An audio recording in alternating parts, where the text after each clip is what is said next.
Welcome to Business English for Success. I'm Sarah. And I'm Mark. Sarah, let's be honest right from the start. Most people think they lost their last promotion because of a lack of technical skills. But they're wrong, aren't they? Completely wrong.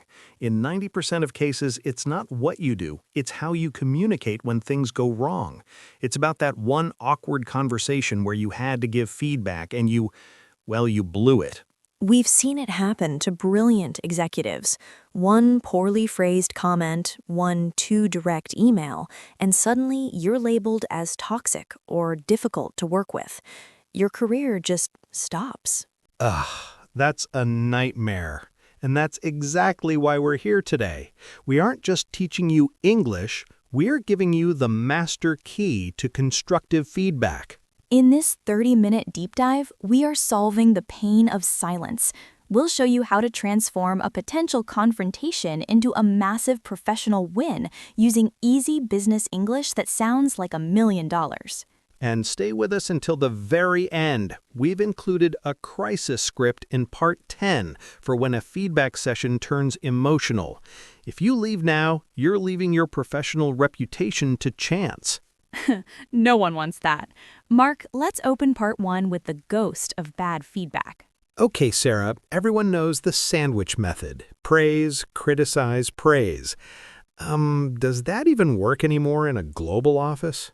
No, absolutely not.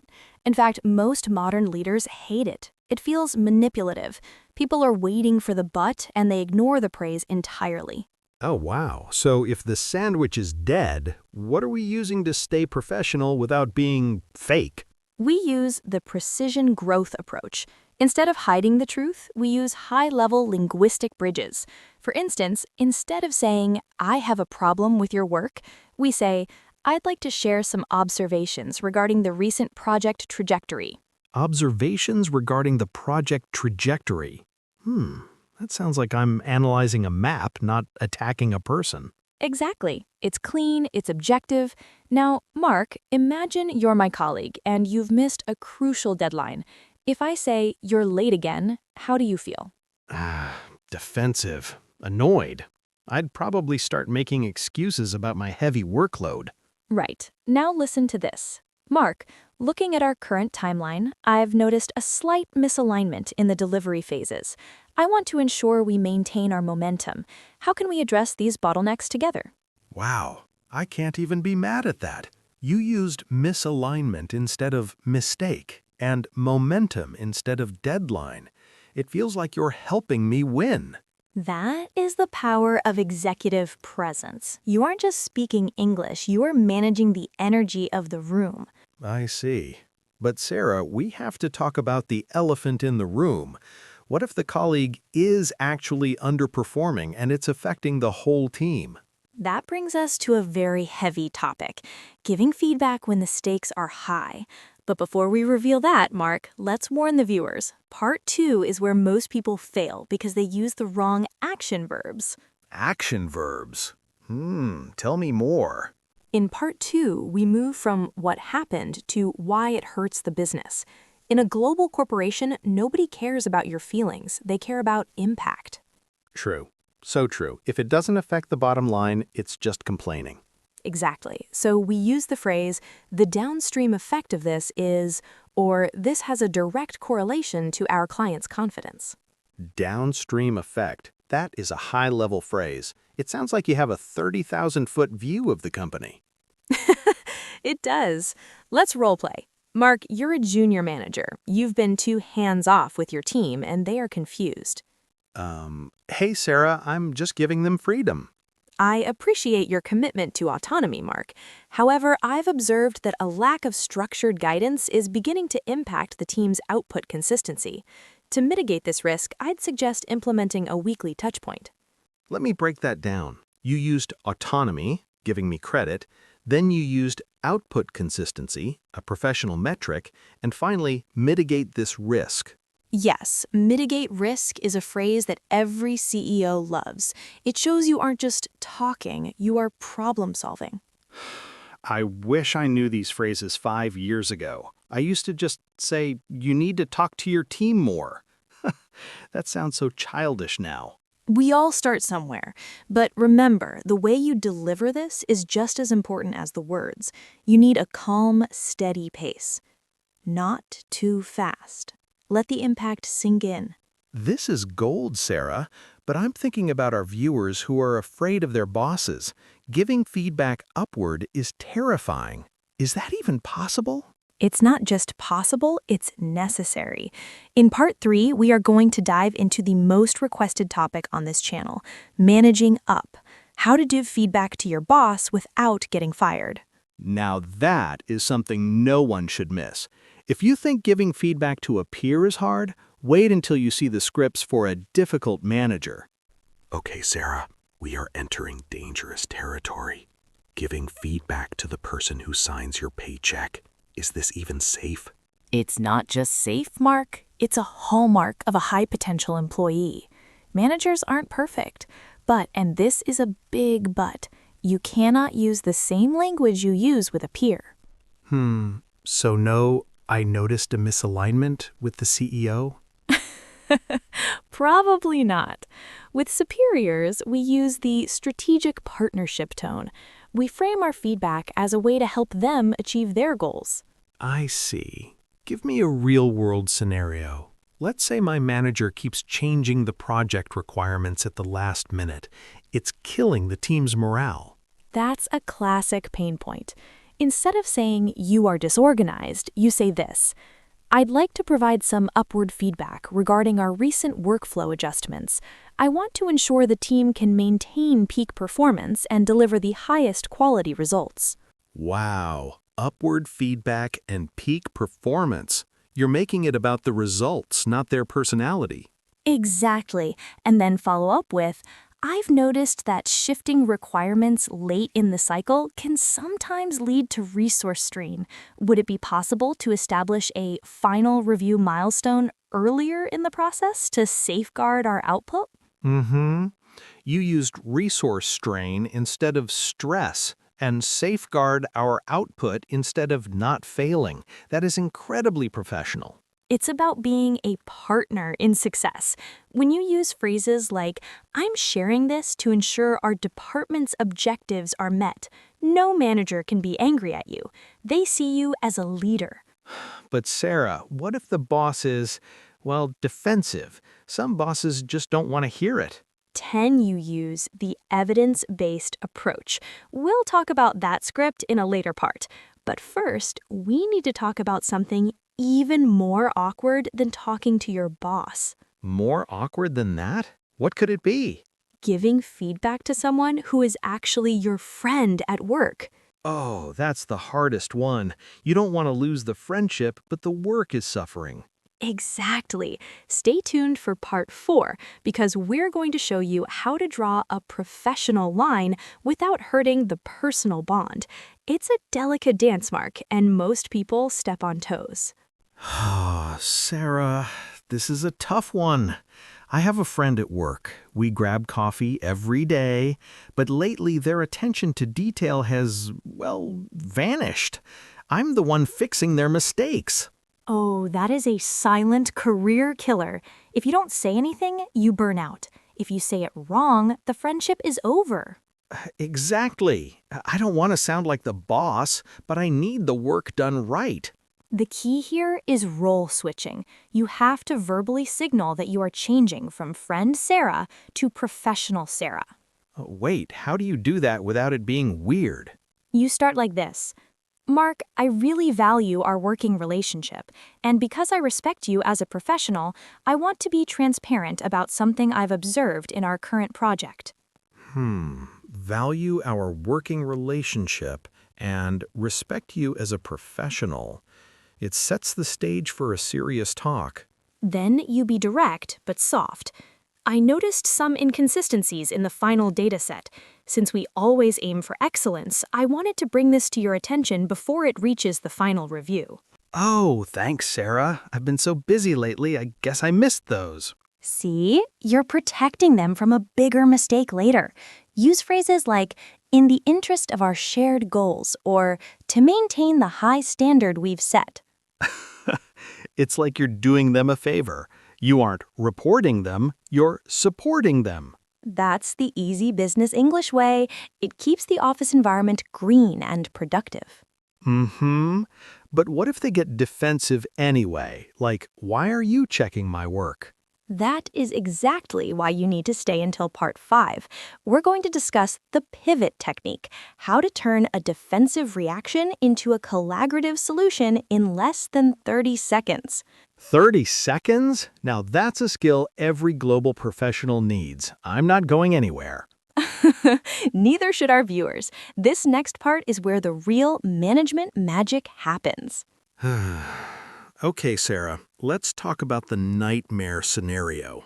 You give feedback perfectly. You use all the right phrases, but the other person, they just shut down. They get defensive, they start pointing fingers. What then? That is the moment of truth, Mark. Most people get flustered and start arguing back. No, that's how you lose your professional edge. In part 5, we use the pivot technique. Pivot. Like a basketball player? Exactly. You don't push against their wall, you move around it. When someone says, "It's not my fault, the marketing team gave me the wrong data," you don't argue about the fault. So I shouldn't say, that's an excuse? Ugh, never. That's red language. Instead, you pivot with this phrase. I understand there were external factors involved. However, my primary concern is how we can recalibrate to ensure the final deliverable stays on track. Recalibrate and primary concern. You're ignoring the blame game and moving straight to the solution. Exactly. Or try this one if they are getting emotional. I hear your perspective, and I want to make sure your challenges are addressed. Let's focus our energy on a collaborative solution to avoid this bottleneck in the future. Focus our energy on a collaborative solution. Wow, that is so hard to argue with. You're being so professional that they feel silly for being upset. That's the executive armor, Mark. You stay calm, stay green, and stay focused on the business outcome. Use the word forward-looking.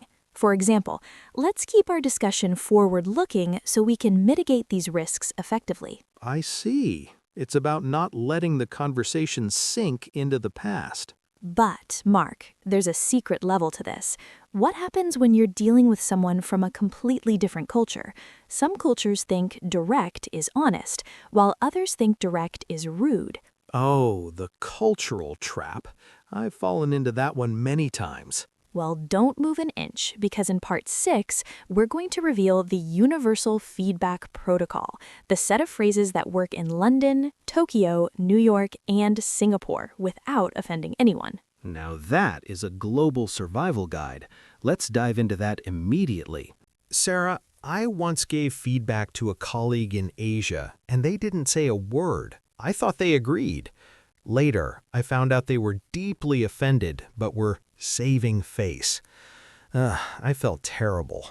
Oh, that is a classic cross-cultural misalignment. In a global workspace, what you say is often less important than how they hear it. So how do we find a middle ground? Is there a global standard for feedback? Yes, we call it the inquiry-based approach. Instead of making statements, we use curious questions. This allows the other person to save face while still receiving the feedback. Give me a curious question for a global team. Instead of saying, "Your communication style is too vague," you say, "I'm interested in your perspective on how we can enhance the transparency of our internal communications." Enhance the transparency. It sounds like a professional goal, not a personal critique. Exactly. Or try this. To ensure our global partners are fully aligned, what adjustments do you think would make this proposal even more impactful? Oh, I see. You're asking for their opinion on how to improve. You're giving them the power to fix it themselves. Bingo! You use phrases like global alignment, contextual clarity, and mutual understanding. These are green light words in every culture. So instead of being a judge, I'm being a facilitator. Exactly, Mark. You're facilitating growth. And here's a tip for our viewers. If you're unsure about the culture, always lean towards high context politeness. Use, I would value your insight on, or could you help me understand the rationale behind? I see. That's so much safer than why did you do this? Absolutely. But wait, Mark, feedback isn't a one-way street. The most successful people in the world are actually the best at receiving feedback, even when it's poorly delivered. You mean how to stay cool when someone is being not so professional to us? Exactly. In part 7, we're going to show you how to catch the ball, how to take even the harshest feedback and turn it into promotion-worthy response. If you want to be a leader, you have to hear this. Part 7 is where we turn defense into offense. Let's get to it. Okay, Sarah, we've spent a lot of time talking about how to give feedback, but let's be real. The most painful part of business is receiving it, especially when it feels unfair or poorly delivered. You're so right, Mark. Most people's first instinct is to defend themselves, or worse, to get angry. But in the world of global business, your reaction to feedback is a stress test for your leadership potential. A stress test? Huh. So if I get defensive, I fail the test? Exactly. If you can't handle a critique of your work, the company won't trust you with bigger responsibilities. The secret is to use the neutralizer phrases. The neutralizer. That sounds like a movie title. How does it work in an office? It's about creating space between the feedback and your reaction. Instead of saying, "That's not true," try this. "I appreciate you bringing this to my attention. Could you provide a bit more context so I can fully understand the areas for improvement?" Provide a bit more context. That sounds so much more mature. It shows you're listening, not fighting. Exactly. Or even better, if the feedback is really tough, use this. "I value this perspective. Let me take some time to reflect on these points and come back to you with a proactive plan to address them." Take some time to reflect and proactive plan. You just turned a negative moment into a demonstration of your high executive presence. That's the easy business English magic, Mark. You don't have to agree with everything, but you must acknowledge everything professionally. I see. So it's about maintaining the high ground. But Sarah, what if the person giving feedback is just wrong? Like they don't have the facts? That's a delicate situation. You don't say, "You're wrong." You say, "I'd like to share some additional data points that might provide a fuller picture of the situation." Additional data points. It's so clean. It's so business. It is, but Mark, there's one thing that's even more powerful than words when receiving feedback. It's what you do while they are talking. You mean body language? Not just body language, active strategic listening. And trust me, in part, we're going to show you how to listen so well that the other person actually starts liking you more after they've criticized you. Making someone like you more after a critique? I'm staying for that. Everyone, don't move. Part 8 is the secret weapon of networking. Mark, most people think listening is just not talking. In a high-stakes feedback session, that is a huge mistake. If I'm not supposed to be quiet, what am I supposed to be doing? You're supposed to be mirroring and validating. This doesn't mean you agree with the criticism. It means you agree that you understand their concern. Give me a phrase for that. Use linguistic paraphrasing. Try, "So, if I'm understanding correctly, your primary concern is the scalability of this solution. Is that accurate?" Primary concern is the scalability. Is that accurate? That forces them to say yes, and suddenly you're on the same page. Exactly. You've just turned a criticism into a technical requirement. You're not a failure, you're a problem solver looking for scalability. That is a massive shift in energy. What other phrases can we use to show we're active? Try, "That's a valid point regarding the timeline. I'm keen to explore how we can optimize our resources to meet that expectation." Keen to explore and optimize our resources. It sounds so much better than, Okay, I'll try to work faster. It's all about the vibe of professional growth. When you listen strategically, you take the sting out of the feedback. You become the most level-headed person in the room. I see. It's like being the calm in the storm. Precisely. But Mark, there is one final challenge. What if the feedback session needs to end, but there's still tension in the air? How do you walk out of that room with your head held high? Oh, the awkward exit. I hate that part. Everyone is just looking at the floor. Well, you're in luck. In part 9, we are going to give you the closing power scripts, phrases to end the meeting on a high note, ensuring that your professional reputation is not just protected, but enhanced. Closing with power. I've seen people ruin a great meeting with a bad exit. I need to hear this. And you will. Plus, coming up in our final sections, we'll reveal the one phrase that can stop an unfair critique in its tracks, professionally, of course. The one phrase? Okay, I'm ready. Let's keep this momentum going. Sarah, we've made it through the hardest part of the conversation, but I've noticed a lot of people stumble right at the finish line. They give great feedback or receive it well, and then they just say, okay, bye, and walk out. It feels so awkward. You're so right, Mark. The closing is actually the most important part for long-term relationship management.